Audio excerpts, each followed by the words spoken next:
Hello दोस्तों, ये हवन गीत है जो माता रानी का हवन होता है, उस पर गाया जाता है माँ का। बहुत प्यारा भजन है, अच्छा लगेगा, कमेंट करिएगा, लाइक कीजिएगा। मीरा देवी कलकत्ता से।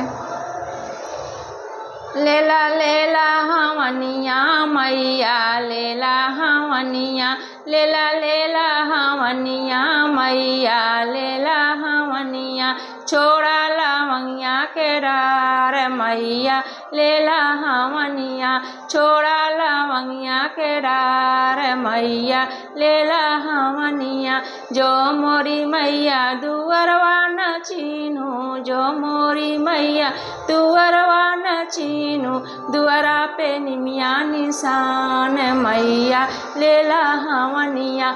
दुअरा पे निमिया निशान मैया, लेला हवनिया। छोड़ा लवंगिया के डार मैया, लेला हवनिया। छोड़ा लवंगिया के डार मैया, लेला हवनिया।